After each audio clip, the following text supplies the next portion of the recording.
A rare event in Calgary, a building renovation rather than a demolition. That's exactly what's happening at the nearly 50-year-old Glenbow Museum, a fresh start for one of the city's best-known examples of brutalist architecture. Encased in concrete panels with next to no windows, it even lacked a proper main entrance. Is it safe to say this was a real bunker? Yeah, if you go back and look at photos, both of the exterior and interior, just a square, concrete, dark bunker. That's Dustin Wartz, the construction coordinator for the engineering firm that took on this project. I think the motto is openness and accessibility for the museum moving forward, and the inclusion of bigger spaces, more windows, more light, really brings that to fruition. One of the key new features, windows. These ones are next to the new main entrance. After crews removed the old concrete exterior panels, they had to cut into the bunker to let in all of this natural light, but an old stairwell stood in the way.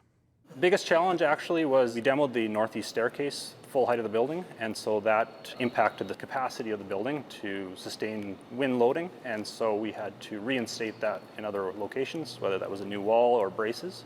And so it was a sequencing of how you demo that, but also still maintain the capacity during construction.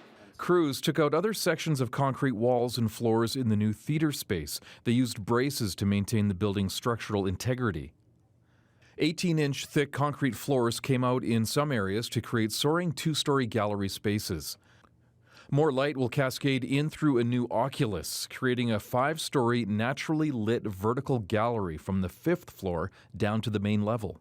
The old main stairwell opening had to be narrowed to create the new multi-floor column. On top of the 5th floor, next to the oculus, there will be a year-round rooftop terrace providing up-close views of some iconic Calgary buildings. When the museum reopens, floors 5 through 8 will open to the public for the first time. That includes the new conservation lab, where people can see how art pieces are restored, preserved, and maintained. We took it down, the way I described it, to the bones. So the Glenbow had very good bones. We didn't really need to do any large structural upgrades. It was already very strong. The Glenbow is in fact so strong, it was engineered and built to take on more floors if someone considered an upward expansion. But this job is big enough, and it's been a long process, already 4 years in. Along the way, some interesting finds, 2x4s embedded in concrete columns, and it seems the bunker box wasn't completely square. It's not very common, but the construction back then, the surveying quality was not as good, so the building is not as true as what a building would be built today, like in terms of squareness. But perhaps the biggest challenge of this project, the entire Glenbow collection had to remain on site during construction, all 250,000 items.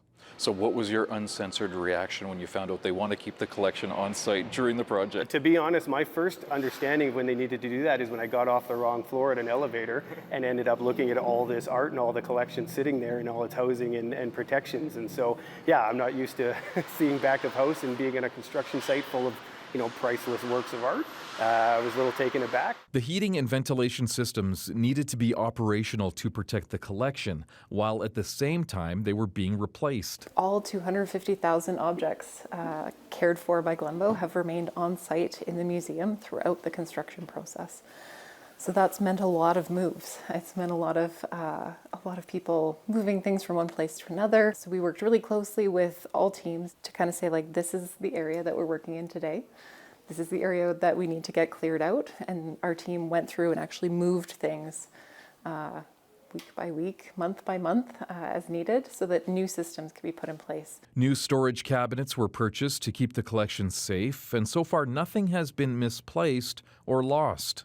Our team is incredibly diligent about documenting where everything is. So even some of the things that you see in hallways right now, we have a digitized system that actually allows us to say, this is the shelf it's on, this is the rack it's in, all that kind of thing. So to the best of our knowledge, nothing has gone missing.